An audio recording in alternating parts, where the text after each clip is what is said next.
एक ओंकार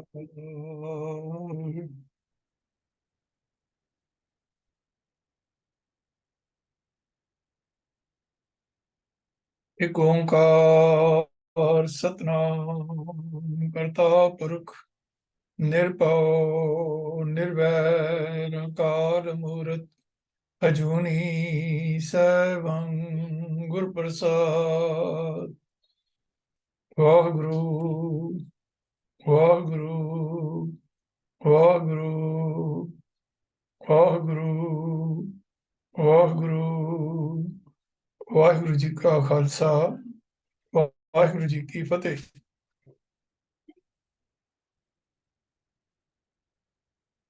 Sikh missionary college Ludhiana और Gurmat education mission Delhi ਦੀ ਸਾਂਝੀ ਕਲਾਸ ਵਿੱਚ ਹਾਜ਼ਰੀਆਂ ਭਰ ਰਹੇ ਵੀਰ ਔਰ ਭੈਣਾਂ ਨੂੰ ਜੀ ਆਇਆਂ ਕਹਿੰਦਾ ਹੋਇਆ ਮੈਂ ਅੱਜ ਦੀ ਵਿਚਾਰ ਨੂੰ ਆਰੰਭ ਕਰਨ ਦੀ ਪਾਸੋਂ ਦੋ ਹੱਥ ਜੋੜ ਕੇ ਅਸੀਸ ਮੰਗਦਾ ਹਾਂ।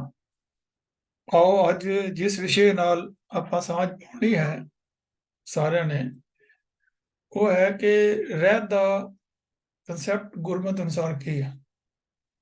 ਰਹਿਤ ਬਾਰੇ ਅਸੀਂ ਬਹੁਤ ਕੁਝ ਸੁਣਦੇ ਹਾਂ, ਬਹੁਤ ਕੁਝ ਅਸੀਂ ਪੜ੍ਹਿਆ ਵੀ ਹੋਏਗਾ, ਲੇਕਿਨ ਅਸਲ ਵਿੱਚ ਰਹਿਤ ਕੀ ਹੈ ਔਰ ਸਾਡੇ ਜੀਵਨ ਨਾਲ ਔਰ ਸਾਡੇ ਅਸੀਂ ਕਿਵੇਂ ਕੁਦਰਤ ਤੋਂ ਇਹ ਸਾਰੀਆਂ ਚੀਜ਼ਾਂ ਸਮਝ ਸਕਦੇ ਹਾਂ, ਤੇ ਉਸ ਬਾਰੇ ਆਪ ਜੀ ਨਾਲ ਵਿਚਾਰ ਅੱਜ ਕਰਨੀ ਹੈ। ਸਭ ਤੋਂ ਪਹਿਲਾਂ ਅਸੀਂ ਕੁਦਰਤ ਵੱਲ ਝਾਤ ਮਾਰਦੇ ਹਾਂ ਕਿ ਮੀਂਹ ਮਾਲਕ ਦੀ ਮਿਹਰ ਨਾਲ ਪੈਂਦਾ ਹੈ, ਪਰ ਉਸ ਦਾ ਬੇਪਰਵਾਹੀਆਂ ਨਾਲ ਬੇਅੰਦਾਜ਼ ਪਿਆ ਹੋਇਆ ਮੀਂਹ ਪਾਣੀ ਧਰਤੀ ਲਈ ਉਦੋਂ ਹੀ ਲਾਭਵੰਦ ਹੁੰਦਾ ਹੈ ਜਦੋਂ ਉਸ ਪਾਣੀ ਨੂੰ ਤਲਾਬਾਂ, ਨਹਿਰਾਂ, ਸੂਇਆਂ ਤੇ ਖਾਲਾਂ ਦੀ ਮਰਿਆਦਾ ਵਿੱਚ ਬੰਨ੍ਹ ਕੇ ਤੋਰਿਆ ਜਾਏ। ਆਪ ਜਿਸ ਵੇਲੇ ਮਹਾਰਾਜ ਅਕਾਲ ਪੁਰਖ ਮੀਂਹ ਪਾਉਂਦਾ ਹੈ ਤਾਂ ਜਿਹੜਾ ਪਾਣੀ ਵਸਦਾ ਹੈ ਉਹ ਹੜ੍ਹ ਦਾ ਕਾਰਨ ਨਾ ਬਣੇ, ਉਹ ਕਿਸੇ ਨੂੰ ਨੁਕਸਾਨ ਦੇਣ ਦਾ ਕਾਰਨ ਨਾ ਬਣੇ। ਇਸ ਲਈ ਉਸ ਪਾਣੀ ਨੂੰ ਬੰਨ੍ਹ ਪਾ ਕੇ ਤਰੀਕਿਆਂ ਦੇ ਨਾਲ ਤਲਾਬਾਂ ਵਿੱਚ, ਨਹਿਰਾਂ ਵਿੱਚ ਔਰ ਸੂਇਆਂ ਦੇ ਵਿੱਚ, ਨਹਿਰਾਂ ਆਦਿ ਵਿੱਚ ਉਹਨੂੰ ਅਗਰ ਪਾ ਦਿੱਤਾ ਜਾਏ ਤੇ ਉਹ ਇੱਕ ਮਰਿਆਦਾ ਅਨੁਸਾਰ ਖੇਤੀ ਵਾਸਤੇ ਤੇ ਪੀਣ ਵਾਸਤੇ, ਹੋਰ ਕੰਮਾਂ ਵਾਸਤੇ ਉਹ ਯੋਗ ਸਾਬਤ ਹੁੰਦਾ ਹੈ। ਉਹ ਜਿਹੜਾ ਮੀਂਹ ਦਾ ਪਾਣੀ ਹੈ, ਬਿਨਾਂ ਮਰਿਆਦਾ ਹੜ੍ਹਾਂ ਦਾ ਪਾਣੀ ਜਿੱਥੇ ਪਾਵੇ ਬਰਬਾਦ ਕਰ ਦਿੰਦਾ ਹੈ ਤੇ ਬਾਕੀ ਦੀਆਂ ਥਾਵਾਂ ਨੂੰ ਜਲਹੀਨ ਰਹਿਣ ਕਰਕੇ ਸੁੱਕਣ ਲਈ ਛੱਡ ਦਿੰਦਾ ਹੈ।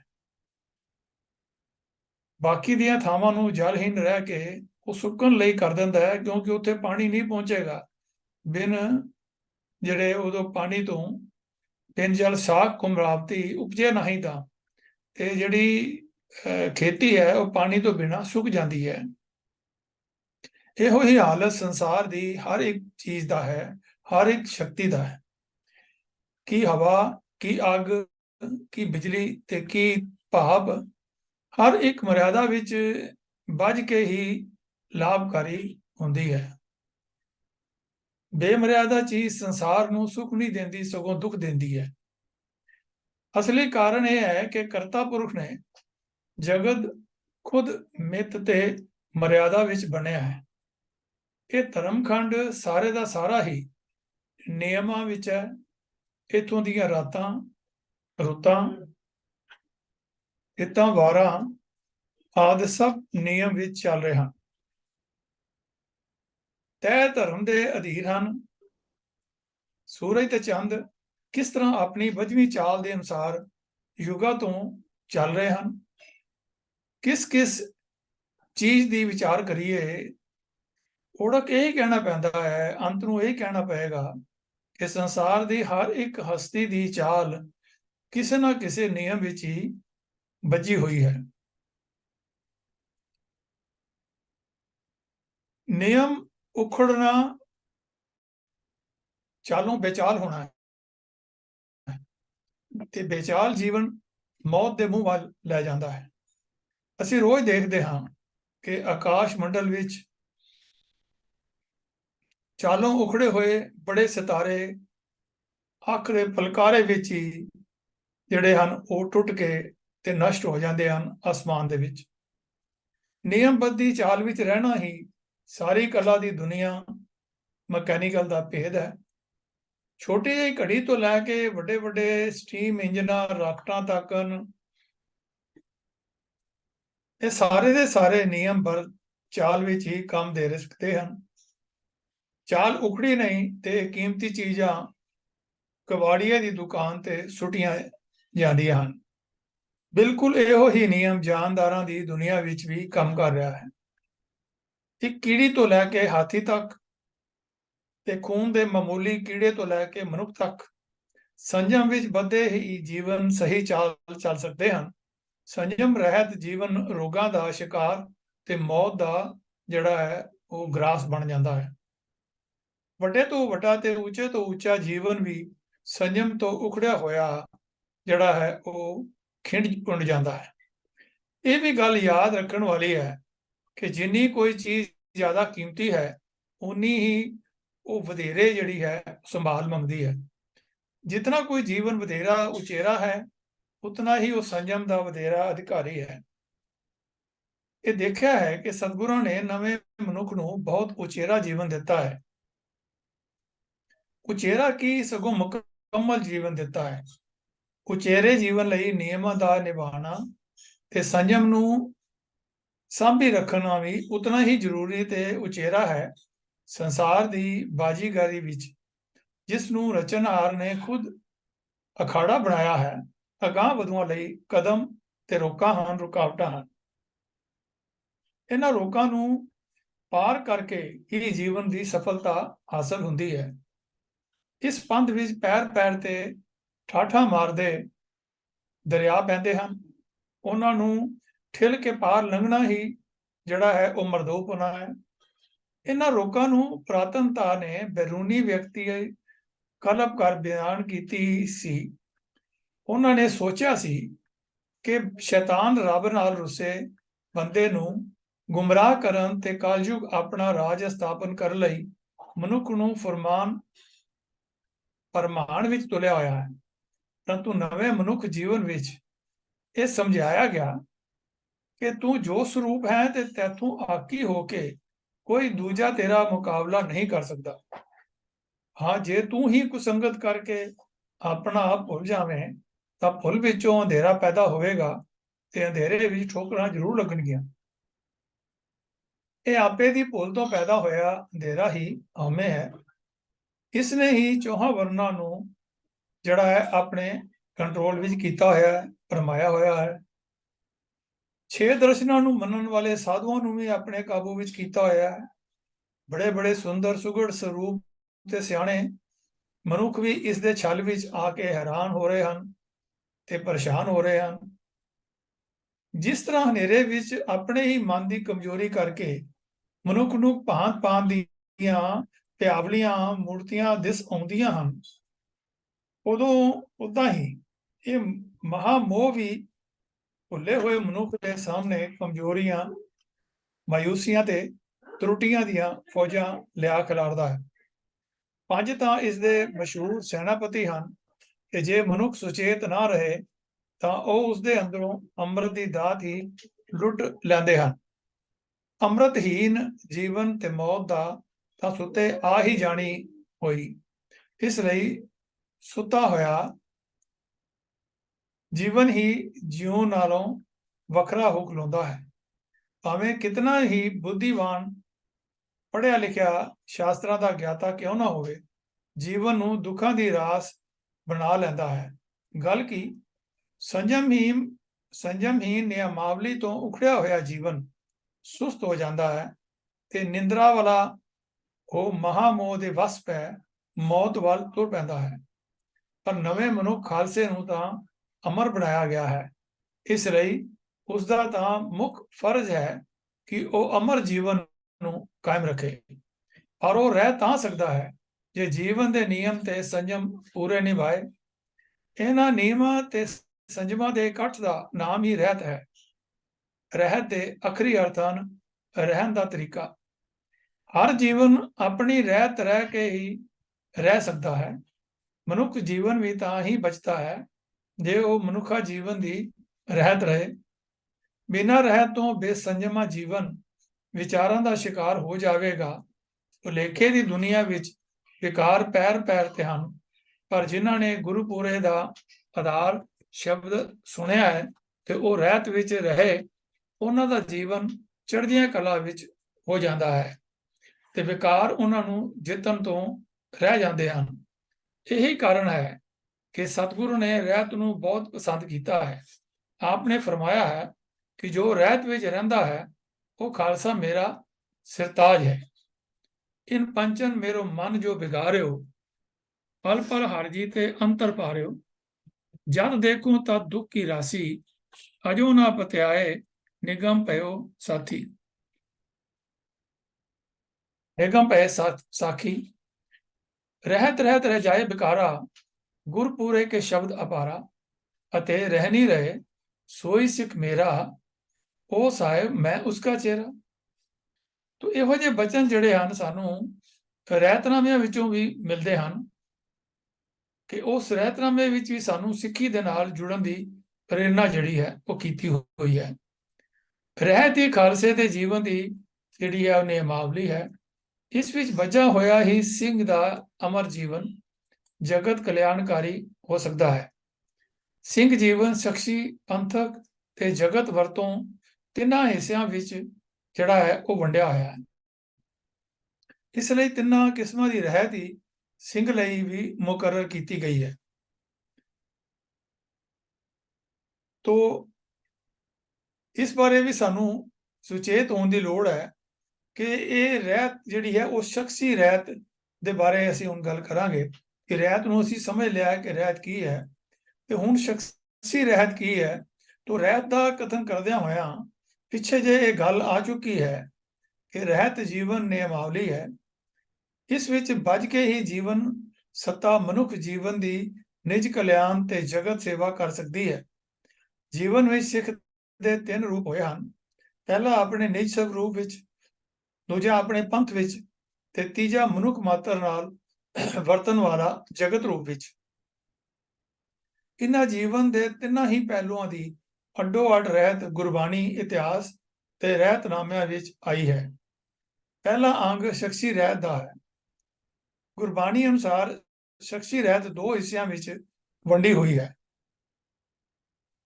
ਇੱਕ ਦੇਹ ਤੇ ਇੱਕ ਦੇਹ ਵਿੱਚ ਵਸ ਰਿਹਾ ਸਾਖੀ, ਜਾਂ ਇਹੋ ਸਮਝੋ ਕਿ ਪ੍ਰਕਿਰਤੀ ਦੇ ਪੰਜਾਂ ਤੱਤਾਂ ਦਾ ਇੱਕ ਪਿੰਜਰਾ ਹੈ। ਇਸ ਵਿੱਚ ਸਾਖੀ ਆਤਮ ਪੰਛੀ ਰੂਪ ਵਿੱਚ ਵਸ ਰਹੀ ਹੈ। ਇਸ ਵਿੱਚ ਆਤਮਾ ਪੰਛੀ ਰੂਪ ਵਿੱਚ ਵਸ ਰਹੀ ਹੈ। ਇਹ ਰੂਪਵਾਨ ਹੈ ਤੇ ਆਤਮਾ ਅਰੂਪ। ਇਹ ਨਜ਼ਰ ਆਉਂਦਾ ਹੈ ਸਰੀਰ ਤੇ ਆਤਮਾ ਜਿਹੜੀ ਹੈ ਉਹ ਨਜ਼ਰ ਨਹੀਂ ਆਉਂਦੀ। ਪਰ ਇਸ ਵਿੱਚ ਜੋ ਨਜ਼ਰ ਆਉਣ ਵਾਲੀ ਦੇਹ ਵਿੱਚ ਜੋ ਕਿਰਿਆ ਸ਼ਕਤੀ ਹੈ ਉਹ ਪਰਮਾਤਮਾ ਹੀ ਹੈ ਤੇ ਉਸਦੇ ਸਰੀਰ ਦੇ ਵਿੱਚ ਹੋਣ ਦੇ ਨਾਲ ਹੀ ਨਿਵਾਸ ਕਰਨ ਕਰਕੇ ਹੀ ਇਹ ਦੇਹ ਜਿਹੜੀ ਹੈ ਉਹ ਕਿਰਿਆਸ਼ੀਲ ਹੁੰਦੀ ਹੈ। ਜਦੋਂ ਉਹ ਇਸ ਨੂੰ ਲੱਭ ਜਾਂਦਾ ਹੈ ਤਾਂ ਇਸ ਵਿੱਚ ਕਿਰਿਆ ਨਹੀਂ ਰਹਿੰਦੀ ਕਿ ਜਦੋਂ ਇਹ ਸਰੀਰ ਨੂੰ ਆਤਮਾ ਛੱਡ ਜਾਂਦੀ ਹੈ ਤਾਂ ਇਹ ਸਰੀਰ ਜਿਹੜੀ ਹੈ ਉਹ ਕਿਰਿਆ ਵਿੱਚ ਵੀ ਨਹੀਂ ਰਹਿੰਦਾ, ਭਾਵ ਡੈਡ ਹੋ ਜਾਂਦਾ।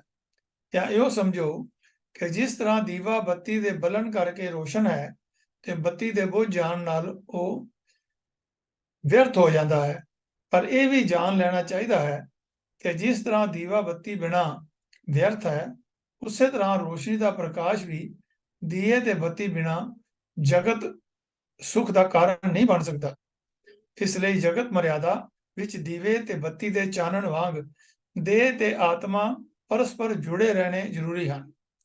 ਭਾਵੇਂ ਆਤਮਾ ਵਿਸ਼ੇਸ਼ ਪਦਵੀ ਰੱਖਦੀ ਹੈ, ਪਰ ਦੇਹ ਵੀ ਵਿਸਾਰਨ ਯੋਗੀ ਨਹੀਂ ਹੈ। ਦੇਹੀ ਦਾ ਵੀ ਆਪਣਾ ਰੋਲ ਹੈ। ਇਸ ਕਰਕੇ ਸਤਿਗੁਰਾਂ ਨੇ ਜੀਵਨ ਯੁਕਤੀ ਸਮਝਾਦਿਆਂ ਹੋਇਆ ਆਤਮਕ ਚਾਨਣ ਤੇ ਸਰੀਰਕ ਤੰਦਰੁਸਤੀ ਦੋਹਾਂ ਤੇ ਬਲ ਦਿੱਤਾ ਹੈ। ਜੋ ਨਹੀਂ ਦਿਸਦੀ ਆਤਮਾ ਜਦ ਰੂਪਨ ਸਰੀਰ ਵਿੱਚ ਜਿਹੜੀ ਹੈ ਉਹ ਪ੍ਰਗਟ ਹੁੰਦੀ ਹੈ ਤਾਂ ਉੱਥੋਂ ਇੱਕ ਤੀਸਰੀ ਹੋਂਦ ਪੈਦਾ ਹੁੰਦੀ ਹੈ ਜਿਸ ਨੂੰ ਮਨ ਕਿਹਾ ਜਾਂਦਾ ਹੈ। ਗੁਰਮਤਿ ਅਨੁਸਾਰ ਮਨ ਪ੍ਰਕਿਰਤੀ ਤੇ ਆਤਮਾ ਦੇ ਮਿਲਾਪ ਤੋਂ ਪੈਦਾ ਹੁੰਦਾ ਹੈ। ਇਹ ਆਤਮਾ ਕੋਲੋਂ ਜ਼ਿੰਦਗੀ ਲੈਂਦਾ ਹੈ ਤੇ ਸਰੀਰ ਤੇ ਰੋਮ ਰੋਮ ਵਿੱਚ ਪੰਜਾਂ ਇੰਦਰੀਆਂ ਦੇ ਰਾਹੀਂ ਫੈਲਾਉਂਦਾ ਹੈ। ਜੇ ਇਸ ਦੀ ਚਾਲ ਸੁਧ ਰਹੇ ਤਾਂ ਸਰੀਰ ਦੇ ਤਿੰਨੋਂ ਗੁਣ ਸਤ, ਰਜ ਤੇ ਤਮ ਸੰਜਮ ਵਿੱਚ ਰਹਿੰਦੇ ਹਨ। ਤੇ ਜੇ ਇਹ ਉਖੜ ਜਾਏ ਤੇ ਇਸ ਦਾ ਤਾਣਾ ਬਾਣਾ ਜਿਹੜਾ ਹੈ ਉਹ ਵਿਗੜ ਜਾਂਦਾ ਹੈ ਤੇ ਮਨੁੱਖ ਦੀ ਜੀਵਨ ਚਾਲ ਵਿੱਚ ਫਰਕ ਆ ਜਾਂਦਾ ਹੈ। ਸੋ ਮਨੁੱਖ ਜੀਵਨ ਦੀ ਪ੍ਰਤੱਖ ਚਾਲ ਨੂੰ ਦੇਖਦਿਆਂ ਹੋਇਆਂ ਉਹ ਜੀਵਨ ਦੋ ਹਿੱਸਿਆਂ ਵਿੱਚ ਨਜ਼ਰ ਆਉਂਦਾ ਹੈ, ਮਾਨਸਿਕ ਤੇ ਸਰੀਰਕ। ਕਿਉਂ ਆਤਮਕ ਅੰਸ਼ ਦੀ ਝਲਕ ਹੀ ਪੈਂਦੀ ਹੈ, ਉਹ ਗਿਆਨ ਇੰਦਰੀਆਂ ਤੇ ਬੁੱਧੀ ਦੇ ਗਮਨ ਤੋਂ ਪਰੇ ਹੈ। ਇਸ ਕਰਕੇ ਸਿੱਖ ਨੂੰ ਸ਼ਖਸੀ ਜੀਵਨ ਵਿੱਚ ਮਾਨਸਿਕ ਤੇ ਸਰੀਰਕ ਦੋਹਾਂ ਰਹਿਤਾਂ ਦੀ ਲੋੜ ਹੈ।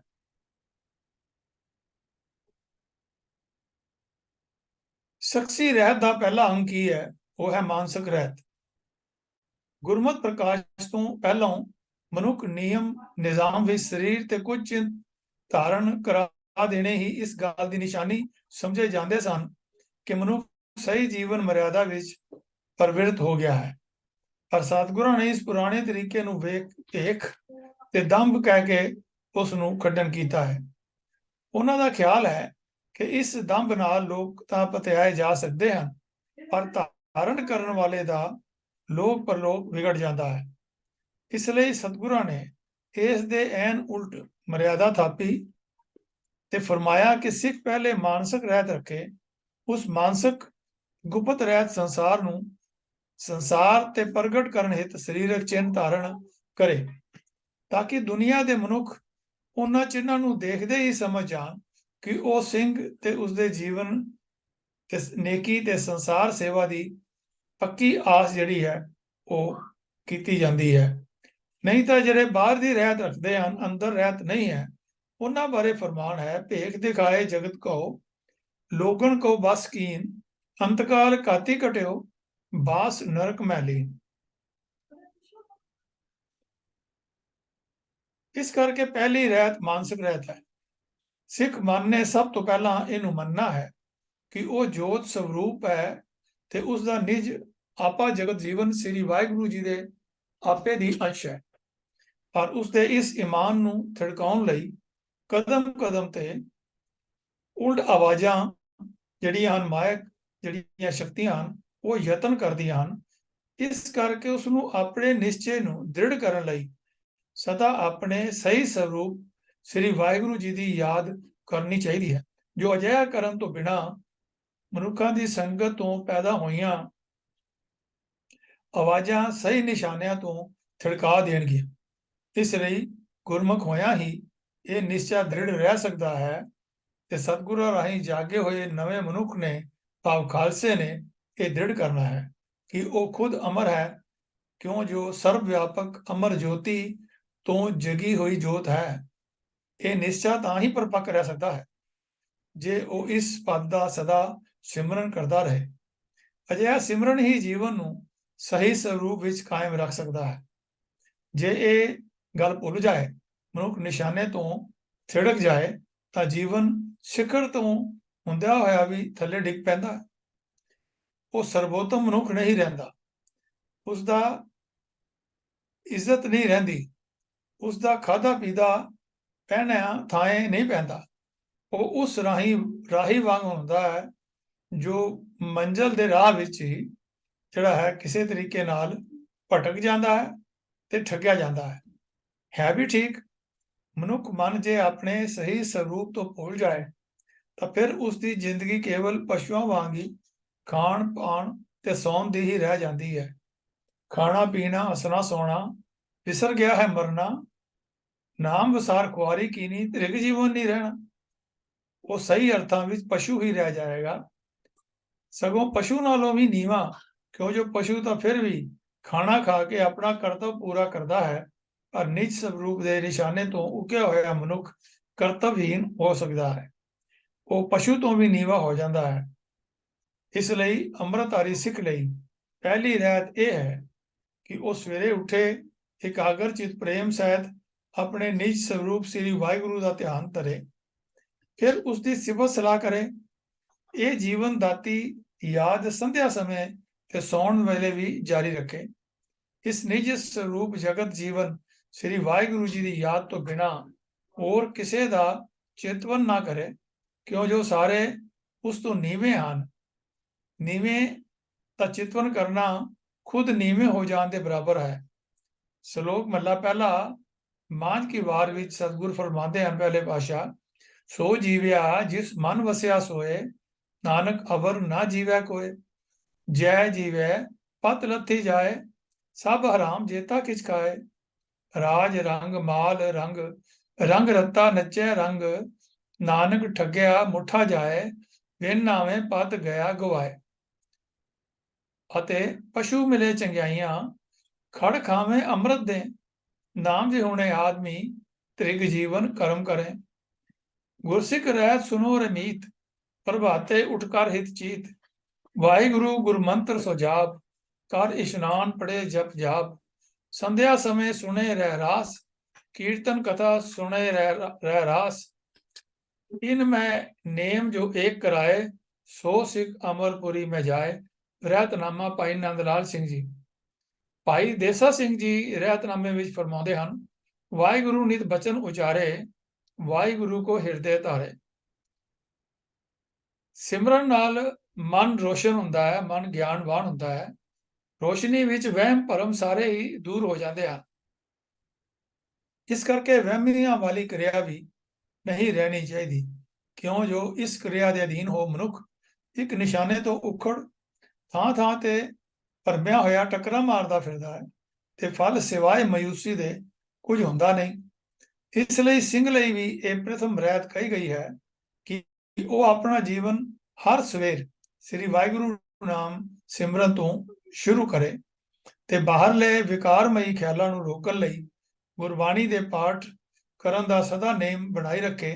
ਅਤੇ ਜੇ ਹਰੀ ਕੀਰਤਨ ਕਰੇ ਤਾਂ ਸਭ ਤੋਂ ਚੰਗਾ ਹੈ ਜਾਂ ਸੁਣੇ। ਇਸ ਲਈ ਹਰੀ ਨਾਮ ਸਿਮਰਨ ਅਤੇ ਗੁਰਬਾਣੀ ਦੇ ਪਾਠ ਤੇ ਕੀਰਤਨ ਦੁਆਰਾ ਚਮਕਾਇਆ ਹੋਇਆ ਜੀਵਨ ਜ਼ਿੰਦਗੀ ਨੂੰ ਸੰਜਮ ਵਿੱਚ ਬੰਨੇਗਾ, ਤੇ ਸੰਜਮ ਰਹਿਤ ਹੋਇਆ ਦੁੱਖ ਰੂਪ ਮਨੁੱਖ ਵਾਸ਼ਨਾਵਾਂ ਨੂੰ ਸੁੱਖ ਦੀਆਂ ਸਹਾਈ ਲੋੜਾਂ ਬਣਾ ਦੇਵੇਗਾ। ਮਨੁੱਖਾ ਜੀਵਨ ਦੇ ਨਾਸ ਕਰਨ ਵਾਲੇ 5 ਰੋਗ ਕਹੇ ਜਾਂਦੇ ਹਨ। ਇਹ ਹਨ ਇਤਨੇ ਬਲੀ ਕਿ ਇਹਨਾਂ ਵਿੱਚੋਂ ਇੱਕਦਮ ਇੱਕ ਇੱਕ ਕਰਕੇ ਜਿਹੜੇ ਹਨ ਉਹ ਸਾਰੇ ਹੀ ਮਨੁੱਖ ਨੂੰ ਬੜਾ ਪਰੇਸ਼ਾਨ ਕਰਦੇ ਹਨ। ਨਾਲੇ ਇਹ ਵੀ ਭਰਮਾਂ ਵਿੱਚੋਂ ਨਿਕਲਣ ਵਾਸਤੇ ਵੀ ਸਾਨੂੰ ਰਹਿਤਨਾਮਿਆਂ ਦੇ ਵਿੱਚ ਆਦੇਸ਼ ਦਿੱਤਾ ਗਿਆ ਹੈ। ਰਹਿਤਨਾਮਾ ਭਾਈ ਦਇਆ ਸਿੰਘ ਜੀ ਦਾ ਫਰਮਾਨ ਹੈ, ਗੁਰ ਕਾ ਸਿੱਖ ਮਠ ਬੁੱਧ ਤੀਰਥ ਦੇਵੀ, ਬਰਤ ਪੂਜਾ ਅਰਚਾ ਮੰਤਰ ਜੰਤਰ ਪੀਰ, ਬ੍ਰਾਹਮਣ ਪੁੱਛਣਾ ਤਰਪਣ ਗਾਇਤਰੀ, ਕਿਤੇ ਵੱਲ ਚਿਤ ਦੇਵੇ ਨਹੀਂ।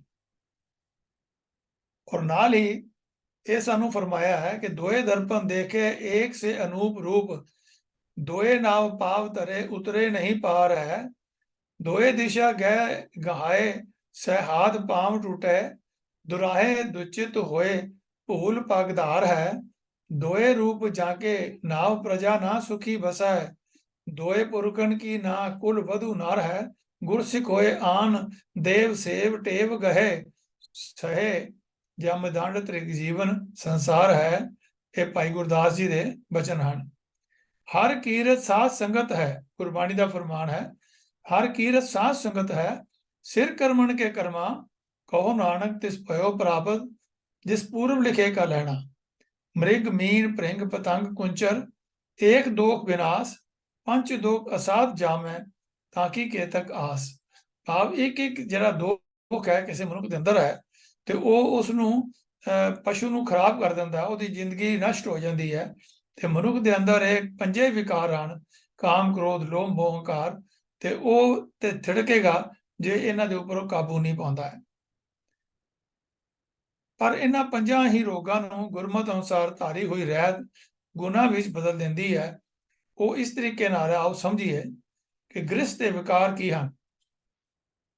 ਜੇ ਸ਼ਕਤੀ ਮਨੁੱਖ ਸਰੀਰਕ ਜੀਵਨ ਵਿੱਚ ਸੰਸਾਰ ਰਚਨਾ ਹਿਤ ਪੈਦਾ ਕੀਤੀ ਗਈ ਹੈ, ਇਸ ਦੀ ਸੰਜਮ ਸਹਿਤ ਵਰਤੋਂ ਹੀ ਜਗਤ ਨੂੰ ਕਾਇਮ ਰੱਖਦੀ ਹੈ, ਮਨੁੱਖ ਸਮਾਜ ਨੂੰ ਬਣਾਉਂਦੀ ਹੈ। ਇਸ ਲਈ ਸਤਿਗੁਰਾਂ ਨੇ ਅੰਮ੍ਰਿਤਧਾਰੀ ਸਿੱਖ ਲਈ ਗ੍ਰਸਤੀ ਜੀਵਨ ਦੀ ਸਿਫਾਰਿਸ਼ ਕੀਤੀ ਹੈ। ਇਹ ਜੀਵਨ ਸੰਨਿਆਸ ਦੇ ਜੀਵਨ ਤੋਂ ਉਚੇਰਾ ਹੈ, ਕਿਉਂ ਜੋ ਅਤੀਤ ਸੰਸਾਰਕ ਜ਼ਿੰਮੇਵਾਰੀਆਂ ਤੋਂ ਘਬਰਾ ਕੇ ਨਸੇ ਹੋਏ ਕਾਇਰ ਦਾ ਨਾਮ ਹੈ। ਗ੍ਰਸਤੀ ਜ਼ਿੰਮੇਵਾਰੀਆਂ ਨੂੰ ਮੋਢੇ ਤੇ ਲੈਂਦਾ ਹੈ, ਤੇ ਜਿਸ ਤਰ੍ਹਾਂ ਇਸ ਨੂੰ ਕਿਸੇ ਜੰਮਿਆ ਤੇ ਪਾਲਿਆ ਸੀ, ਉਸੇ ਨੂੰ ਜੰਮ ਪਾਲ ਕੇ ਸਮਾਜ ਦਾ ਰਿਣ ਅਦਾ ਕਰਦਾ ਹੈ। ਇਹ ਜਿਹੜਾ ਹੈ ਗੁਰਸਿੱਖੀ ਜੀਵਨ ਹੈ। ਇਸ ਵਿੱਚ ਰਹਿੰਦਿਆਂ ਹੀ ਸੇਵਾ ਤੇ ਉਪਕਾਰ ਦੀ ਜਾਚ ਆਉਂਦੀ ਹੈ। ਗੁਰਮਤਿ ਇਸ ਨੂੰ ਸਰਵੋਤਮ ਜੀਵਨ ਕਹਿੰਦੀ ਹੈ। ਪਰ ਗੁਰਮਤਿ ਤੋਂ ਉਕਿਆ ਤੇ ਕੁਰਾਏ ਪਿਆ ਹੋਇਆ ਮਨੁੱਖ ਹਮੇਸ਼ਾ ਹੀ ਉਜੜ ਦੇ ਪਾਸੇ ਜਾਂਦਾ ਹੈ। ਭਾਈ ਗੁਰਦਾਸ ਜੀ ਨੇ ਇੱਕ ਜਗ੍ਹਾ ਹੋਰ ਫਰਮਾਇਆ ਹੈ, ਜੈਸੇ ਸਰ ਸਰਤਾ सगल में समुंदर बड़ो, मेर में सुमेर बड़ो जगत बखान है। तरवर विखे जैसे चंदन बिरख बढ़ो, धातन में कमण और उत्तम के मान है। पंडित में हंस मृगराजन में शार्दूल, रागण में श्री राग पारस पखान है। ज्ञानन में ज्ञान और ध्यानन में ध्यान गुर, सगल धर्म में गृहस्थ प्रधान है। तो गृहस्थ धर्म की प्रधानता ਨੂੰ ਸਮਝਾਉਂਦੇ ਹੋਏ ਭਾਈ ਗੁਰਦਾਸ ਜੀ ਨੇ ਇਹ ਬਚਨ ਜਿਹੜੇ ਹਨ ਉਹ ਸਾਡੇ ਵਾਸਤੇ ਮਹਾਨ ਸ਼ਬਦ ਲਿਖੇ ਹਨ। ਸੰਜਮ ਰਹਿਤ ਜੀਵਨ ਇਸ ਜਗਤ ਮਰਿਆਦਾ ਨੂੰ ਕਾਇਮ ਰੱਖਣ ਵਾਲੀ ਵਡਮੁੱਲੀ ਸ਼ਕਤੀ ਨੂੰ ਵਕਾਰ ਵਿੱਚ ਬਦਲ ਦਿੰਦਾ ਹੈ। ਇਸ ਕਰਕੇ ਰਹਿਤਵੰਤ ਸਿੱਖ ਨੂੰ ਹਿਦਾਇਤ ਹੈ ਕਿ ਉਹ ਨਿਜ ਇਸਤਰੀ ਜਾਂ ਪੁਰਸ਼ ਤੋਂ ਬਿਨਾਂ ਹੋਰ ਜਗਤ ਦੀਆਂ ਇਸਤਰੀਆਂ ਤੇ ਮਨੁੱਖਾਂ ਨੂੰ ਮਾਂ ਭੈਣ ਪੁੱਤਰੀ ਜਾਂ ਪਿਤ ਭਰਾ ਜਾਂ ਪੁੱਤਰ ਕਰਕੇ ਸਮਝੇ। ਆਪਣੀ ਇਸਤਰੀ ਜਾਂ ਪੁਰਸ਼ ਤੋਂ ਬਗੈਰ ਕਿਸੇ ਦੂਸਰੀ ਇਸਤਰੀ ਨਾਲ ਜਿਨਸੀ ਤਅਲਕ ਸਰੀਰਕ ਤਅਲਕ ਕਾਇਮ ਕਰਨਾ ਰਹਿਤਹੀਨ ਹੋ ਜਾਣਾ ਹੈ। ਇਸ ਲਈ ਰਹਿਤਵੰਤ ਸਿੱਖ ਨੂੰ ਇਸ ਜੱਗ ਦਾ ਹਰ ਵੇਲੇ ਖਿਆਲ ਰੱਖਣਾ ਪਏਗਾ ਕਿ ਉਹ ਅਸੰਜਮੀ ਹੋ ਰਹਿਤ ਤੋਂ ਗਿਰ ਮਨੁੱਖ ਜੀਵਨ ਨੂੰ ਵਿਅਰਥ ਨਾ ਗਵਾਏ। ਸਿੱਖ ਜੀਵਨ ਚੂੰਕਿ ਅਮਲੀ ਜੀਵਨ ਹੈ, ਇਸ ਕਰਕੇ ਇਸ ਵਿੱਚ ਕਦਮ ਕਦਮ ਤੇ ਜੀਵਨ ਤੇ ਅਮਲੀ ਪਹਿਲੂਆਂ ਵੱਲ ਧਿਆਨ ਦਿਵਾਇਆ ਗਿਆ ਹੈ। ਨਿਜ ਨਾਰੀ ਜਾਂ ਪੁਰਸ਼ ਤਿਆਗ, ਪਰ ਨਾਰੀ ਜਾਂ ਪੁਰਖ ਦਾ ਸੰਗ ਸਿੱਖ ਲਈ ਕੁਰੈਤ ਔਰ ਪਤਤ ਹੋਣ ਦਾ ਕਾਰਨ ਬਣਦਾ ਹੈ। ਗੁਰਬਾਣੀ ਵਿੱਚ ਸਾਨੂੰ ਇਹ ਫਰਮਾਨ ਮਿਲਦਾ ਹੈ, ਇਹ ਕਾਮੰ ਨਰਕ ਵਿਸਰਾਮੰ।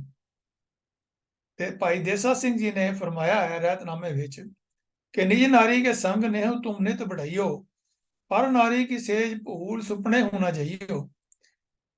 पर बेटी को बेटी जान, पर स्त्री को मात बखाना है। अपनी स्त्री स्यों रत होई, रहतवान गुर का सिख सोई। पंजाब विच आम तौर ते पेशावर औरतां मुसलमानियां होंदियां हन। इस दे मुतलक करड़ी शर्त लगान तो यह पता लगता है कि पेशावर स्त्रियां तो संग तो बचन की सख्त पाबंदी है, क्योंकि इन्हां दे जाल विच फस के गिरा जाना जिहड़ा है वो सुखैण है। इस वास्ते इस रोग नूं वड्डा रोग जान इस तो परहेज भी सख्त करन दा हुक्म किया गया है। चुनाचे भाई देसा सिंह दे रहतनामे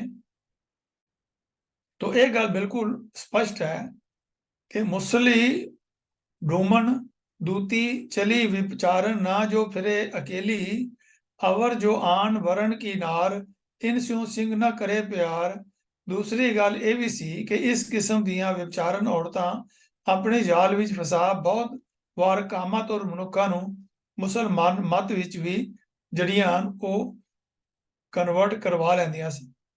इस करके वो जद तक फिर यग जिहड़े हन वो इन्हां तों बचन वास्ते रहत दे विच उसनूं दुबारा अमृत छकना पैंदा है अगर वो कोई कुरैत करते हैं, बजर कुरैत करते हैं।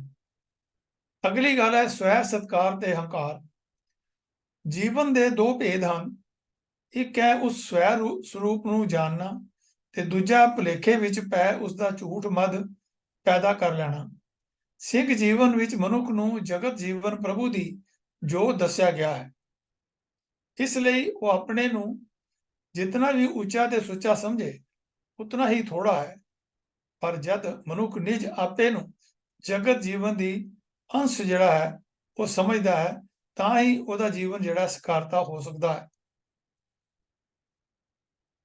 एक इत्थे वार्ता भी आती है जो सूर्य प्रकाश दे विच आती है कि कुछ सिंह जिहड़े हन वो जंगा युद्धां विच एक तुरकन नूं पकड़ के लै गए औरत नूं, ते उहनूं जदों पकड़िया ते आपस विच उन्हां दा बहस हो गई कि इस औरत नाल की करना चाहिए है। तो सूर्य प्रकाश भी इसका जिक्र आया है कि उन्होंने गुरु साहब तो पूछा करके कि पुन सिंगण बूझे गुणखानी हिंद हिंद तुर्क भोगे हिंदवाणी सिख बदला ला भला जनाए गुरु शास्त्र क्यों वर्ज हटाए। तो इस प्रश्न का उत्तर सतगुरु ने इਉਂ दिता, सुर सतगुर बोले तिस बेरे हमला जानो पंथ उचेरे नाही अधोगत विखे पहुंचाओ जाते कलमल करण हटाओ नहीं नीचन की रीत अभेरी पिख अपमान करे सब वैरी। सो क्योंकि मनुख समाज विच केवल ਇਸਤਰੀਆਂ ਹੀ ਰੂਪ ਦਾ ਵਰਣਨ ਕਰਦੀਆਂ ਹਨ, ਇਸ ਕਰਕੇ ਇਹ ਨਿਯਮ ਕੇਵਲ ਮਰਦ ਸਿੱਖ ਲਈ ਹੀ ਬਣਾਇਆ ਗਿਆ ਹੈ। ਇਸ ਤੋਂ ਸਪਸ਼ਟ ਹੈ ਕਿ ਬਾਜ਼ਾਰੀ ਔਰਤ ਦੇ ਰੂਪ ਦੇ ਅਧੀਨ ਦੁਰਾਚਾਰਨੀ ਵੇਸ਼ਵਾ ਦੇ ਜਾਲ ਵਿੱਚ ਫਸਣ ਤੋਂ ਬਚਣਾ ਤੇ ਦੁਰਾਚਾਰੀ ਦੁਸ਼ਮਣਾਂ ਦੀਆਂ ਭੈੜੀਆਂ ਕਰਤੂਤਾਂ ਤੋਂ ਕ੍ਰੋਧਾਤਰ ਹੋ ਬਦਲਾ ਲੈਣ ਦੇ ਖਿਆਲ ਨਾਲ ਉਹਨਾਂ ਦੀਆਂ ਇਸਤਰੀਆਂ ਦੇ ਸੱਤ ਭੰਗ ਕਰਨ ਦਾ ਪਾਪ ਨਹੀਂ ਕਰਨਾ। ਇਹ ਇਤਫਾਕ ਦੀ ਗੱਲ ਸੀ ਕਿ ਰਹਿਤਨਾਮੇ ਲਿਖਣ ਸਮੇਂ ਤੇ ਦੇਸ਼ ਵਿੱਚ ਸ਼੍ਰੇਣੀ ਦੀਆਂ ਔਰਤਾਂ ਮੁਸਲਮਾਨ ਸਨ। ਇਸ ਨਿਯਮ ਦੀ ਪਾਲਣਾ ਇਸ ਕਿਸਮ ਦੀ ਹਰ ਇੱਕ ਔਰਤ ਤੋਂ ਕਰਨੀ ਹੈ, ਚਾਹੇ ਉਹ ਕਿਸੇ ਵੀ ਮਜ਼ਹਬ ਜਾਂ ਦੇਸ਼ ਦੀ ਕਿਉਂ ਨਾ ਹੋਵੇ। ਔਰ ਇਹ ਰੂਲ ਜਿਹੜਾ ਹੈ ਉਹ ਔਰਤਾਂ ਦੇ ਉੱਪਰ ਵੀ ਓਨਾ ਹੀ ਲਾਗੂ ਹੁੰਦਾ ਹੈ। ਉਹ ਫਿਰ ਅਮਰ ਜੀਵਨ ਤੋਂ ਸੱਚਾ ਨਾਜ ਕਰਨ ਦੀ ਥਾਂ ਅਨਸਥਿਰ ਸਰੀਰ ਤੇ ਉਸਦੇ ਝੂਠੇ ਭੋਗਾਂ ਦਾ ਅਪਮਾਨ ਕਰਨ ਲੱਗ ਪੈਂਦਾ ਹੈ।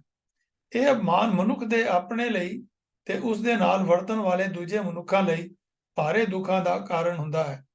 ਸਤਿਗੁਰੂ ਨੇ ਇਸ ਨੂੰ ਦੀਰਘ ਰੋਗ ਕਿਹਾ ਹੈ ਤੇ ਇਸ ਦੇ ਰੋਗ ਦੇ ਰੋਗੀ ਨੂੰ ਦੂਜਿਆਂ ਦਾ ਅਪਮਾਨ ਕਰਕੇ ਉਹਨਾਂ ਕੋਲੋਂ ਭੈ ਤੇ ਉਹਨਾਂ ਦੇ ਹਰ ਵਕਤ ਜਵਾਬੀ ਚੋਟ ਕਰਨ ਦਾ ਭਰਮ ਬਣਿਆ ਰਹਿੰਦਾ ਹੈ। ਇਸ ਹਉਮੈ ਤਿਆਗਣ ਨਾਲ ਹੀ ਮਨੁੱਖ ਦੇ ਭਰਮ ਭਾਵ ਕੱਟੇ ਜਾ ਸਕਦੇ ਹਨ। ਉਹਨੇ ਕੇਵਲ ਜੀਵਨ ਲੈ ਸਕਦਾ ਹੈ। ਉਸਦਾ ਜਨਮ ਮਰਨ ਦਾ ਸਹਿਸਾ ਮੁੱਕ ਜਾਂਦਾ ਹੈ। ਅਸਲ ਵਿੱਚ ਮਿਥਿਆ ਹੰਕਾਰ ਮਨੁੱਖ ਜੀਵਨ ਲਈ ਚੰਦਰਮਾ ਤੇ ਛਾਂ ਰਾਹੀਂ ਕਾਲੀ ਘਟ ਵਾਂਗ ਹੁੰਦਾ ਹੈ। ਜਿਸ ਤਰ੍ਹਾਂ ਘਟ ਚੰਦ ਦੀ ਚਾਨਣੀ ਨੂੰ ਮਾਤ ਪਾ ਦਿੰਦੀ ਹੈ, ਇਸੇ ਤਰ੍ਹਾਂ ਹੀ ਹੰਕਾਰ ਹੀ ਮਨੁੱਖ ਦੇ ਜੀਵਨ ਜੋਤੀ ਪ੍ਰਕਾਸ਼ ਦੇ ਨਿਮਾ ਕਰ ਦਿੰਦੀ ਹੈ।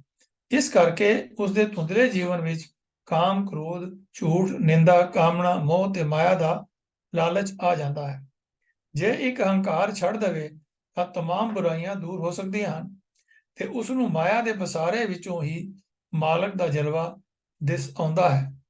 ਸਤਿਗੁਰਾਂ ਨੇ ਫਰਮਾਇਆ ਹੈ ਕਿ ਹੰਕਾਰ ਕਰਨ ਵਾਲੇ ਤੋਂ ਕਰਤਾਰ ਜਿਹੜਾ ਹੈ ਉਹ ਦੂਰ ਹੀ ਉਸ ਮਨੁੱਖ ਨੂੰ ਰੱਖਦਾ ਹੈ। हौमे दीर्घ रोग है दारू भी इसमा है राम पाव काट किए न केवल जब ते हमें मारी जन्म मरण को चूको सहसा सात संगत दरसारी हर हर काम क्रोध झूठ निंदा तज माया अहंकार चुकावै तज काम ना मिनी मोह तजे ता अंजन माहे निरंजन पावै। तो ये चीज़ां सानू ਰਹਿਤਨਾਮਿਆਂ ਵਿੱਚ ਔਰ ਗੁਰਬਾਣੀ ਵਿੱਚ ਸਾਨੂੰ ਸਪਸ਼ਟ ਮਿਲ ਜਾਂਦੀਆਂ ਹਨ ਕਿ ਸਤਿਗੁਰ ਦਾ ਜੋ ਸਿੱਖ ਹੈ ਉਹ ਹਉਮੈ ਦਾ ਰੋਗ ਜਿਹੜਾ ਹੈ ਉਸ ਨੂੰ ਆਪਣੇ ਕਰੀਬ ਨਹੀਂ ਆਉਣ ਦਿੰਦਾ। ਇਸ ਵਾਸਤੇ ਹੀ ਖਾਲਸੇ ਨੂੰ ਅਪਮਾਨ ਤਿਆਗਣ ਦਾ ਹੁਕਮ ਕੀਤਾ ਹੈ। ਸੋ ਖਾਲਸੇ ਨੇ ਆਪਣੇ ਆਪ ਨੂੰ ਭੋਗਾਂ ਦਾ ਸਾਧਨ ਸਰੀਰ ਸਮਝ ਝੂਠੇ ਅਪਮਾਨ ਵਿੱਚ ਪ੍ਰਵਿਰਤ ਨਹੀਂ ਹੋਣਾ ਤੇ ਜਗਤ ਨਾਲ ਮਿੱਠਾ ਰਹਿਣਾ ਹੈ। ਪਰ ਜਿੱਥੇ ਸਵੈ ਸਤਿਕਾਰ ਦਾ ਸਵਾਲ ਆਵੇ ਉੱਥੇ ਪੂਰਾ ਪੂਰਾ ਡਟਣਾ ਹੈ। ਕਿਉਂ ਜੋ ਸੌਤਾਂ ਦਾ ਉਭਾਰਨਾ, ਦੁਸ਼ਟਾਂ ਦਾ ਗਾਲਣਾ, ਧਰਮ ਦੀ ਥਾਪਣਾ ਤੇ ਤਪ ਦਾ ਨਾਸ ਕਰਨਾ ਹੀ ਖਾਲਸੇ ਦਾ ਜੀਵਨ ਮਨੋਰਥ ਹੈ। ਇਸ ਲਈ ਜਿੱਥੇ ਸੰਤਾਂ ਅੱਗੇ ਨਿਮਰਤਾ ਤੇ ਧਰਮੀਆਂ ਨਾਲ ਅਧੀਨਗੀ ਵਰਤਣੀ ਹੈ ਉੱਥੇ ਦੁਸ਼ਟ ਨਾਲ ਤੇਜ ਅਤੇ ਪਾਪੀਆਂ ਨਾਲ ਕਰਾਰੇ ਹੱਥ ਵਰਤਣੇ ਖਾਲਸੇ ਨੂੰ ਹਦਾਇਤ ਦਿੱਤੀ ਹੈ। ਤੇ ਇਹ ਜੀਵਨ ਦੇ ਨਿੱਕੇ ਤੋਂ ਨਿੱਕੇ ਪਹਿਲੂ ਵਿੱਚ ਵੀ ਇਹ ਗੱਲ ਦਾ ਖਿਆਲ ਰੱਖਣਾ ਹੈ ਕਿ ਨਾ ਉਹ ਹੰਕਾਰੀ ਹੋਵੇ ਕਿਉਂਕਿ ਹੰਕਾਰੀ ਸਫਲ ਨਹੀਂ ਤੇ ਨਾ ਹੀ ਉਹ ਸਵੈ ਸਤਿਕਾਰ ਤੋਂ ਗਿਰਿਆ ਹੋਇਆ ਕਾਇਰ ਹੋਵੇ। ਕਿਉਂ ਜੋ ਕਾਇਰ ਕਮੀਨਾ ਹੈ। ਸਿੰਘ ਨੇ ਸਵੈ ਸਤਿਕਾਰ ਨੂੰ ਹਾਨੀ ਨਹੀਂ ਪੁੱਜਣ ਦੇਣੀ। ਖਾਲਸਾ ਚੱਲਣ ਵਿੱਚ ਜਿੱਥੇ ਸਿੱਖ ਨੂੰ ਹਉਮੈ ਤੋਂ ਬਚਣ ਦੀ ਪੈਰ ਪੈਰ ਤੇ ਤਾਕੀਦ ਕੀਤੀ ਗਈ ਹੈ ਉੱਥੇ ਸਵੈ ਸਤਿਕਾਰ ਕਾਇਮ ਰੱਖਣ ਵੱਲ ਵੀ ਕਾਫੀ ਇਸ਼ਾਰੇ ਹਨ। ਜਿਹਾ ਕਿ ਜੋ ਸੁਨਨਤ ਨਾਲ ਜੇਵਾ ਕੀਤਾ ਹੋਇਆ ਮਾਸ ਭਾਵ ਪੁੱਠਾ ਖਾਣ ਤੋਂ ਮਨਾਹੀ ਹੈ। ਭਾਈ ਨੰਦ ਲਾਲ ਸਿੰਘ ਜੀ ਨੇ ਰਹਿਤਨਾਮੇ ਵਿੱਚ ਲਿਖਿਆ ਹੈ ਕਿ ਹਉਮੈ ਰੋਗ ਮਿਟਾਏ ਦਾ ਸਤਿਗੁਰ ਪੂਰਾ ਕਰੇ ਤਬੀਬੀ, ਖਾਲਸਾ ਸੋਏ ਜੋ ਮਾਨ ਕੋ ਤਿਆਗੈ। ਤੋ ਦੁਨੀਆ ਵਿੱਚ ਮਾंस ਆਹਾਰੀ ਲੋਕ ਮੁxtਲਿਫ ਤਰੀਕਿਆਂ ਨਾਲ ਜਾਨਵਰ ਨੂੰ ਜਿਵਾ ਕਰਦੇ ਹਨ, ਲੇਕਿਨ ਜੋ ਸਿੱਖ ਰਹਿਤ ਮਰਿਆਦਾ ਵੀ ਦੱਸਿਆ ਹੈ, ਉਹ ਹੈ ਕਿ ਜੋ ਮੁਸਲਮਾਨੀ ਤਰੀਕੇ ਨਾਲ ਜੋ ਬਣਾਉਂਦੇ ਹਨ, ਉਸ ਨੂੰ ਸਿੰਘ ਨੇ ਨਹੀਂ ਛਕਣਾ ਹੈ। ਖਾਲਸੇ ਲਈ ਨਿਰਧਨ ਨੂੰ ਪਾਲਣਾ ਤੇ ਦੁਸ਼ਟ ਨੂੰ ਗਾਲਣ ਦਾ ਹੁਕਮ ਹੈ। ਹੁਣ ਇਸ ਦੀਨ ਨਿਵਾਜਨ ਤੇ ਦੁਸ਼ਟ ਗਾਲਣ ਦੀ ਵਰਤੋਂ ਵਿੱਚ ਬੜੀਆਂ ਔਕੜਾਂ ਦਾ ਸਾਹਮਣਾ ਕਰਨਾ ਪੈਂਦਾ ਹੈ। ਸਿੰਘ ਨੇ ਥਾਂ ਥਾਂ ਤੇ ਰਣ ਮੰਡਣਾ ਹੈ, ਜਿੱਤਣਾ ਹੈ। ਜੇ ਉਹ ਸਵੈ ਸਤਕਾਰ ਪੂਰਨ ਜੀਵਨ ਨਾ ਰੱਖੇਗਾ ਤਾਂ ਉਹ ਰਣ ਵਿੱਚ ਕਿਸ ਤਰ੍ਹਾਂ ਕਾਇਮ ਰਹੇਗਾ। ਉਸ ਦੇ ਲਈ ਹੁਕਮ ਹੈ ਕਿ ਉਹ ਰਣ ਵਿੱਚੋਂ ਕਦੇ ਭੱਜੇ ਨਾ ਤੇ ਸੱਚੇ ਸ਼ਸਤਰ ਵਾਂਗ ਗੱਜ ਗੱਜ ਕੇ ਵੀਰ ਕਰਿਆ ਕਰੇ, ਭਾਵ ਲੜੇ। ਇਸ ਸਵੈ ਸਤਕਾਰ ਲੜਾਉਣ ਦਾ ਹੀ ਭੇਦ ਸੀ ਕਿ ਜਿਸ ਵੀ ਸਤਿਗੁਰਾਂ ਨੇ ਇੱਕ ਸਿੰਘ ਨੂੰ ਲੱਖਾਂ ਨਾਲ ਸਨਮੁਖ ਲੜਨ ਦੇ ਯੋਗ ਬਣਾਉਣ ਦਾ ਦਾਵਾ ਕੀਤਾ ਸੀ, ਔਰ ਉਹ ਇਹ ਸੀ ਕਿ ਦਾਵਾ ਨਿਕਲਿਆ ਵੀ ਠੀਕ। ਐਸੇ ਹੀ ਸਵੈ ਸਤਕਾਰ ਦੇ ਬਲ ਉੱਤੇ ਸਤਿਗੁਰਾਂ ਨੇ ਫਰਮਾਇਆ ਸੀ ਕਿ ਉਹ ਸਮਾਜ ਦੀ ਵਿੱਚੋਂ ਦਲੀਆਂ ਹੋਈਆਂ ਤੇ ਕਮੀਨੀਆਂ ਕਹੀਆਂ ਜਾਣ ਵਾਲੀਆਂ ਕੌਮਾਂ ਨੂੰ ਖਾਲਸਾ ਬਣਾ ਪਾਤਸ਼ਾਹੀ ਦੇਣਗੇ। ਇਨ ਗਰੀਬ ਸਿੰਘਨ ਕੋ ਦਿਓ ਪਾਤਸ਼ਾਹੀ, ਯਾਦ ਕਰੇ ਹਮਰੀ ਗੁਰਿਆਈ। ਉਹਨਾਂ ਦਾ ਖਿਆਲ ਸੀ ਕਿ ਖਾਲਸਾ ਇਤਨਾ ਸਵੈ ਸਤਕਾਰੀ ਹੋਵੇਗਾ ਕਿ ਉਹ ਆਪਣੇ ਆਪ ਨੂੰ ਖੁਦ ਖੁਦਾ ਸਮਝੇਗਾ, ਪਰ ਹੰਕਾਰ ਕਰਕੇ ਨਹੀਂ, ਸਗੋਂ ਉਹਨਾਂ ਖੁਸ਼ੀਆਂ ਦੇ ਧਾਰਨ ਕਰਕੇ ਜੋ ਖੁਦਾ ਨਾਲ ਇਕਮਿਕ ਹੋਇਆ ਬੰਦਿਆਂ ਵਿੱਚ ਹੁੰਦੀਆਂ ਹਨ। ਉਹ ਬਿਨਾਂ ਸੱਚੇ ਰੱਬ ਦੇ ਹੁਕਮ ਦੇ ਹੋਰ ਕਿਸੇ ਦੀ ਆਨ ਨਹੀਂ ਮੰਨਦਾ। ਇਸ ਸਵੈ ਸਤਕਾਰ ਤੋਂ ਬਿਨਾਂ ਹੋਰ ਧਨ ਮਾਣ, ਵਡਿਆਈ, ਹਕੂਮਤ ਜਾਂ ਵਿਦਿਆ ਕਿਸੇ ਵੀ ਚੀਜ਼ ਦਾ ਅਪਮਾਨ ਨਹੀਂ ਕਰੇਗਾ, ਸਗੋਂ ਇਸ ਨੂੰ ਗੁਰ ਪਰਮੇਸ਼ਰ ਦੀ ਦਾਤ ਸਮਝ ਇਸ ਦੀ ਪ੍ਰਾਪਤੀ ਤੇ ਆਪਣਾ ਅੱਗੇ ਪਰਮਾਤਮਾ ਅੱਗੇ ਹੋੜ ਚੁੱਕੇਗਾ। ਚਮਕੌਰ ਸਾਹਿਬ ਦੇ ਜੰਗ ਵਿੱਚ ਕੇਵਲ 40 ਸਿੰਘ ਹੀ 10 ਲੱਖ ਨਾਲ ਜਿਹੜੇ ਹਨ ਉਹ ਲੜੇ। ਸਗੋਂ ਸਤਿਗੁਰਾਂ ਸਾਹਿਤ ਪੰਜਾਂ ਦੇ ਪੰਥਕ ਗੁਰਮਤੇ ਅਨੁਸਾਰ ਰਾਤ ਕਿਲਾ ਛੱਡ ਜਾਣ ਤੇ ਬਾਕੀ ਸਿੰਘਾਂ ਦੇ ਸ਼ਹੀਦ ਹੋ ਜਾਣ ਤੋਂ ਬਾਅਦ ਭਾਈ ਜੀਵਨ ਸਿੰਘ ਇਕੱਲਾ ਹੀ ਦਮਾਮੇ ਤੇ ਚੋਟ ਮਾਰ 10 ਲੱਖ ਨੂੰ ਵੰਗਾਰਦਾ ਰਿਹਾ ਤੇ ਔੜਕ ਰਨ ਵਿੱਚ ਵੀਰ ਕਿਰਿਆ ਕਰਕੇ ਸ਼ਹੀਦੀ ਪਾ ਗਿਆ। ਖਾਲਸਾ ਹੋਵੇ ਖੁਦ ਖੁਦਾ, ਜਿਮ ਖੂਬੀ ਖੂਬ ਖੁਦਾਏ। ਆਨ न माने किसे की, सच्चे बिन बादशाह। तन कीर सुखराज बढ़ाई, युवती सुत विद्या बहु पाई। यह सब दात गुरु की जाने, तांते न अभिमाने ठाने। रहतनामा भाई देसा सिंह जी।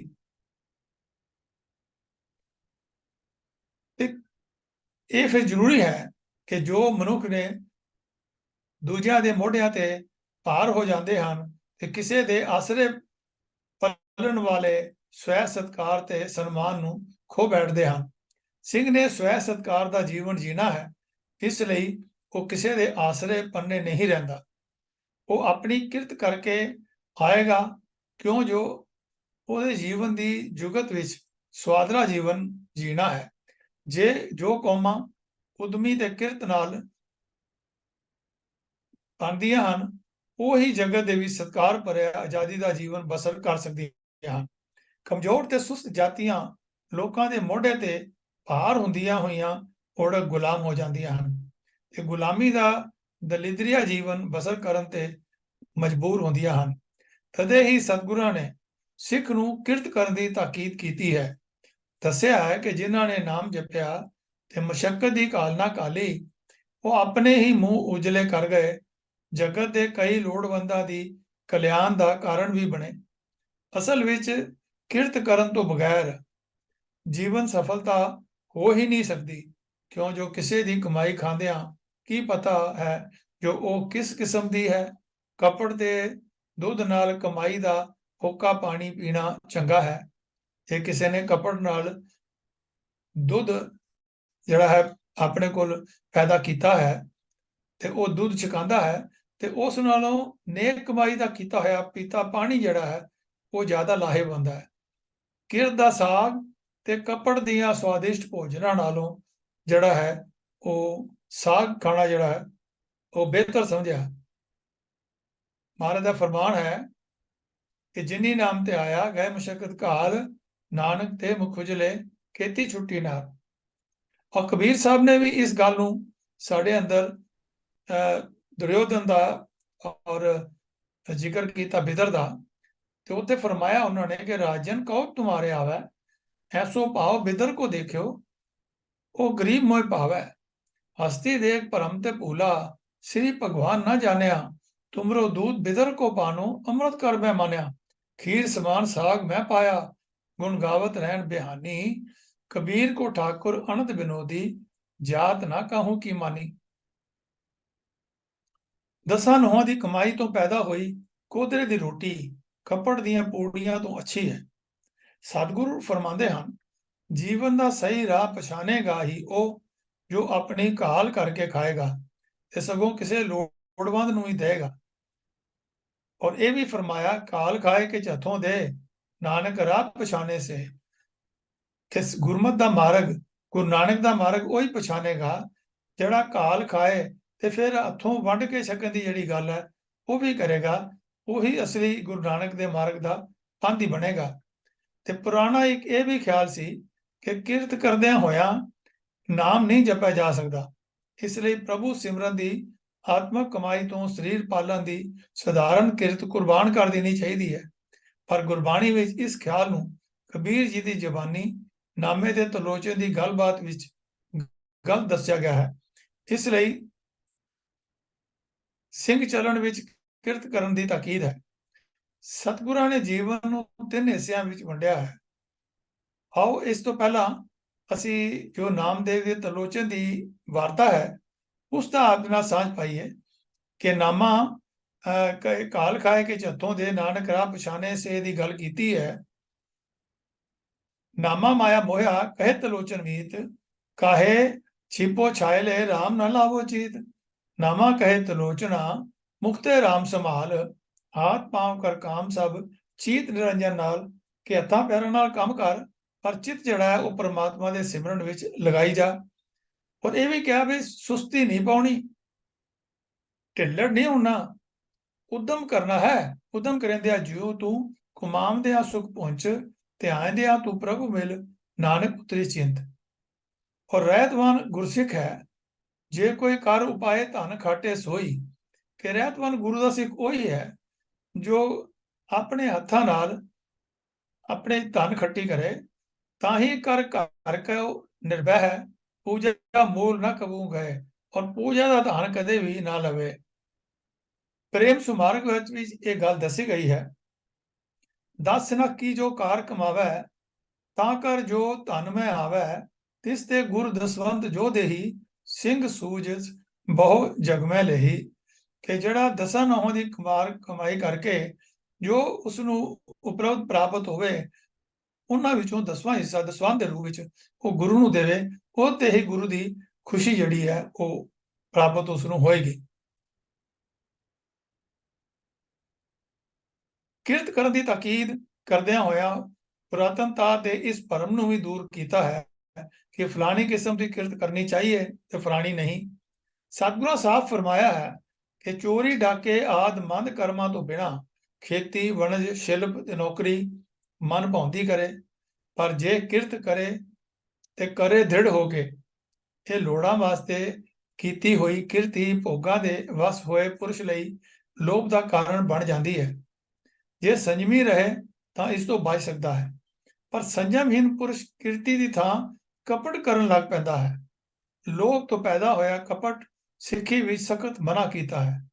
जान बुझ के तां किते रहा, भुल के भी अजिहा करना विवर्जित है। अजिहा करन नाल मन दोषी हो जाता है, मैला हो जाता है ते प्रभु दे न्याय अगे जवाबदेह होना पैंदा है। इस न्याय किसे दी रियायत नहीं करता। इस करके कपट कमाउण वाले नूं दुख सहना पैंदा है, आवे भी क्यों ना।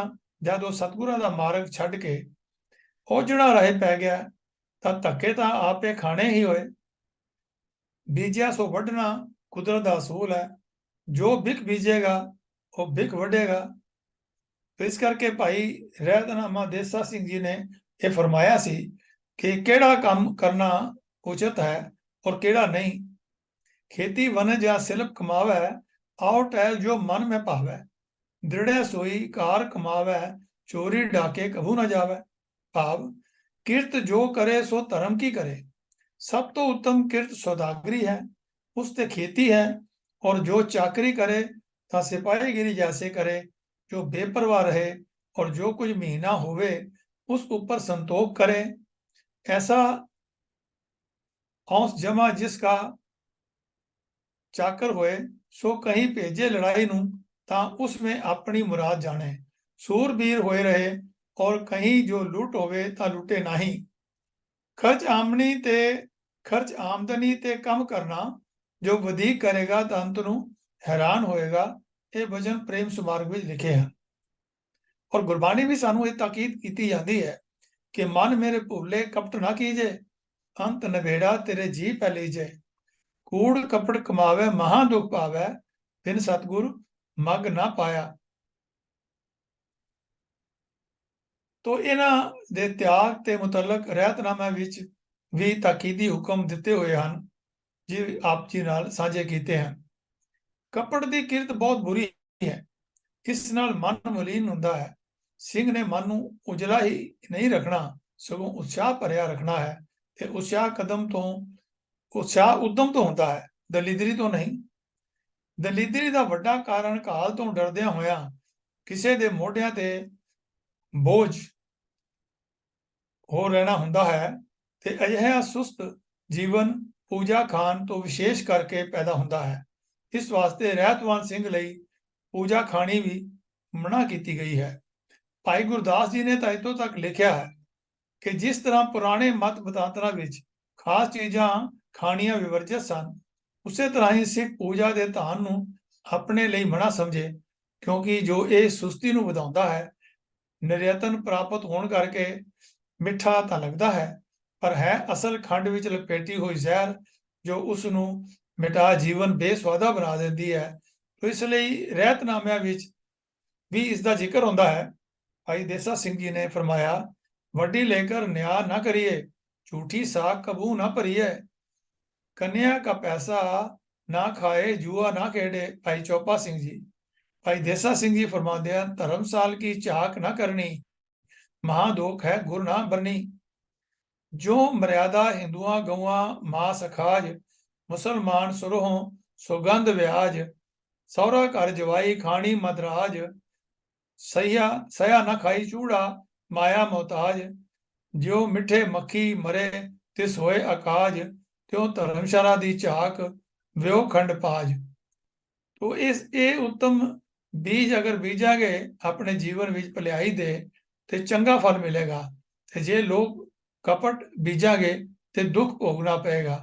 कपट करी जो कमाई आउंदी है, उस दा फल खा के जो भी कर्म कीता जाए उस विच कपट दी अंश चली आती है। वो भावें नाम सिमरन, दान, इशनान, ज्ञान, ध्यान, तप, तीरथ, समाधि आदि कितना भी उचेरा काम क्यों ना होवे, कपट दी जाग कांजी दी एक छिड़ दे दूध दा मटका फिटा देन वांग है। सारे कर्म कांड सहित कीते जीवन नूं जहरीला कर देंदी है ते सब कुछ फलहीन हो जाता है। तो सतगुरां ये प्रश्न करन ते एक जीवन निर्वाह किस तरह कीता जाए फरमाया कि किरत ते भावें कोई करे, वो धर्म सहित निर्वाह होवेगा। हर जीव का कपट तो बिना होवे, बेगानी वस्त ना छिपावे। बेगानी वस्त छिपाई कपट है, पराया धन ते पराया रूप लोभी कपट कर लेंदा है। ते लोभ नूं त्यागिया ही जीवन दा सही रस्ता मिलता है। तो रहतवान सिख नूं हुक्म दिता कि वो किरत करे पर कपट ना करे, और कपट करे तो फिर उसका जीवन जिहड़ा है वो किसी तरह भी सिख वास्ते वो करैत दे बराबर होएगा। तो अपनी किरत कर खानी जरूरी है। तो इत्थे प्रश्न हो सकता है कि प्रचारक, ग्रंथी, रागी, बेहंगम ते अध्यापक आदि पूजा खाते हैं? नहीं, जो संतोखी है ਆਪਣੇ ਨਿਰਵਾਹ ਮਾਤਰ ਲਈ ਗ੍ਰਹਿਣ ਕਰਦੇ ਹਨ ਤਾਂ ਰਹਿਤਵਾਨ ਸਿੰਘ ਦੀ ਤਰ੍ਹਾਂ ਜੀਵਨ ਬਸਰ ਕਰਦੇ ਹਨ। ਪਰ ਜੋ ਲੋਭ ਵਸਤੇ ਨਿਰਵਾਹ ਮਾਤਰ ਤੋਂ ਜ਼ਿਆਦਾ ਧਨ ਤੋੜਦੇ ਹਨ ਤਾਂ ਲੋਭੀ ਮਨੁੱਖ ਵਾਂਗ ਉਹਨਾਂ ਦੀ ਕਿਰਤ ਕਪਟ ਦੀ ਹੋ ਜਾਂਦੀ ਹੈ। ਇਸ ਲਈ ਦੂਸਰਿਆਂ ਸਿੰਘਾਂ ਵਾਂਗ ਹੀ ਇਹਨਾਂ ਸ਼੍ਰੇਣੀਆਂ ਦੀਆਂ ਸਿੰਘਾਂ ਨੂੰ ਵੀ ਇਹ ਖਿਆਲ ਰੱਖਣਾ ਪਵੇਗਾ ਕਿ ਉਹਨਾਂ ਦੀ ਕਮਾਈ ਕਿਰਤ ਦੀ ਹੋਵੇ। ਕਪਟ ਤੋਂ ਝਾਕ ਪੈਦਾ ਹੁੰਦੀ ਹੈ। ਇਸ ਤਰ੍ਹਾਂ ਬਲਵਾਨ ਲੋਭੀ ਖਬਰ ਕਰਦਾ ਹੈ, ਉਦਾਂ ਹੀ ਸੁਸਤ ਲੋਭੀ ਝਾਕ ਪੈਦਾ ਹੁੰਦੀ ਹੈ। ਜਿਸ ਤਰ੍ਹਾਂ ਬਲਵਾਨ ਲੋਭੀ ਜ਼ਬਰ ਕਰਦਾ ਹੈ, ਚਤਰ ਲੋਭੀ ਠੱਗੀ ਕਰਦਾ ਹੈ ਤੇ ਉਦਾਂ ਹੀ ਸੁਸਤ ਝਾਕ ਰੱਖਦਾ ਹੈ। ਉਸ ਦਾ ਧਿਆਨ ਸੇਵਾ ਤੇ ਫਰਜ਼ਾਂ ਵੱਲ ਨਹੀਂ ਹੁੰਦਾ, ਸਗੋਂ ਦਾਤਿਆਂ ਦੀਆਂ ਹੱਥਾਂ ਵੱਲ ਰਹਿੰਦਾ ਹੈ। ਸਿੰਘ ਨੇ ਅਜਿਹਾ ਨਹੀਂ ਕਰਨਾ। ਇਹ ਕਾਰਨ ਹੀ ਕਿ ਪੁਰਾਤਨ ਸਿੰਘਾਂ ਦੀ ਵਿਹੰਗਮ ਸੇਵਾ ਵੱਲ ਧਿਆਨ ਰੱਖਦੇ ਸਨ। ਭਾਈ ਦੇਸਾ ਸਿੰਘ ਜੀ ਨੇ ਵੀ ਸਾਨੂੰ ਸੁਚੇਤ ਕੀਤਾ ਕਿ ਜੇ ਕੋਈ ਸਿੱਖ ਪੁਜਾਰੀ ਹੈ ਸੋ ਵੀ ਪੂਜਾ ਬਹੁਤ ਨਗ ਹੈ, ਤਨ ਨਿਰਵਾਹ ਮਾਤਰ ਹੋ ਲੇਵੈ, ਅਦਕ ਹੋਵੇ ਤਾਂ ਜੈ ਤੈ ਦੇਵੈ, ਬਹੁਤੀ ਹੋਏ ਤਾਂ ਦੇਗੇ ਕਰਾਵੈ, ਨਾਤਰ ਗੁਰਦੁਆਰ ਪੈ ਜਾਵੈ, ਅਥਵਾ ਸਦਾ ਵਰਤ ਕੋ ਦੇਈ, ਸੁਤ ਯੁਵਤੀ ਹਿਤ ਕਦੇ ਨ ਲੇਹੀ, ਜੋ ਪ੍ਰਜਾ ਕੋ ਆਪੇ ਖਾਏ, ਧਰਮ ਅਰਥ ਜਤ ਦੇਵੇ ਨਾਹੀ, ਤਿੰਨੇ ਕਲੇਸ਼ੇ ਹੋਏਗੇ ਜਿਹੀ, ਤਾਂ ਦੁੱਖ ਕੋ ਜਾਣੇਗਾ ਤੇਈ। ਤੋ ਆਓ ਅੱਜ ਇੱਥੇ ਹੀ ਅਸੀਂ ਇਸ ਨੂੰ ਸਮਾਪਤ ਵਿਸਰਾਮ ਦਿੰਦੇ ਹਾਂ। ਅੰਤ ਵਿੱਚ ਜੋ ਭਾਈ ਚੋਪਾ ਸਿੰਘ ਜੀ ਨੇ ਸਾਨੂੰ ਫਰਮਾਇਆ ਹੈ ਉਸ ਦਾ ਆਪ ਜੀ ਨਾਲ ਵਿਚਾਰ ਕਰਕੇ ਕਿ ਗੁਰੂ ਕਾ ਸਿੱਖ ਜੋ ਧਰਮਸ਼ਾਲੀਆ ਹੋਵੇ ਸੋ ਕੈਸਾ ਨਿਰਲੋਭੀ ਨਿਰਮਾਣੀ ਜਤੀ ਸਤੀ ਪਰਸਵਾਰਥੀ ਧੀਰਜ ਉਦਾਰ ਦयावान ਪ੍ਰੀਤਵਾਨ ਤਪੀਆ ਆਨੰਦ ਰਹਿਤਵਾਨ ਮਤਸਰ ਬਿਨਾ ਪੜਦੇ ਸੁਚੇਤ ਦੇ ਪਵਿੱਤਰਤਾ ਟਹਿਲ ਕਰੇ ਵੰਡ ਖਾਏ ਪਰਦੇਸੀ ਸਿੱਖ ਦੀ ਚੀਜ਼ ਵਸ ਦੀ ਸੁਚੇਤੀ ਰੱਖੇ ਦਰਦਵੰਦ ਹੋਵੇ ਜਿਸ ਵਿੱਚ ਇਹ ਗੁਣ ਹਨ ਉਹ ਧਰਮਸ਼ਾਲੀਆ ਹੋਵੇ ਗੁਰੂ ਕੇ ਸਿੱਖ ਵਾਸੀ ਵਾਲੇ ਐਸੇ ਧਰਮਸ਼ਾਲੀਏ ਦੀ ਗੌਰ ਕਰਨ। ਸੋ ਐਸਾ ਉੱਚਾ ਸੁੱਚਾ ਉਦਮ ਵਾਲਾ ਜੀਵਨ ਜੀਣ ਵਾਸਤੇ ਹੀ ਪਰਉਪਕਾਰੀ ਜੀਵਨ ਜੀਣ ਵਾਸਤੇ ਹੀ ਇਹ ਰਹਿਤ ਦੇ ਵਿੱਚ ਸਾਨੂੰ ਕੁਝ ਗੁਣ ਜਿਹੜੇ ਹਨ ਉਹ ਦੱਸੇ ਗਏ ਹਨ। ਤਾਂ ਇਸ ਤੋਂ ਅੱਗੇ ਵੀ ਰਹਿਤ ਦੇ ਕੁਝ ਹੋਰ ਪੜਾਅ ਹਨ ਜੋ ਬਾਅਦ ਵਿੱਚ ਆਪ ਜੀ ਦੇ ਨਾਲ ਸਮਾਂ ਪੈਣ ਤੇ ਵਿਚਾਰ ਕਰਾਂਗੇ। ਤੋ ਅੱਜ ਦੀ ਵਿਚਾਰ ਕਰਦਿਆਂ ਹੋਈਆਂ ਅਨੇਕਾਂ ਭੁੱਲਾਂ ਦੀ ਆਪ ਪਾਸੋਂ ਖਿਮਾ ਮੰਗਦਾ। ਆਓ ਕੱਜ ਕੇ ਫਤਿਹ ਬੁਲਾਈਏ। ਵਾਹਿਗੁਰੂ ਜੀ ਕਾ ਖਾਲਸਾ, ਵਾਹਿਗੁਰੂ ਜੀ ਕੀ ਫਤਿਹ।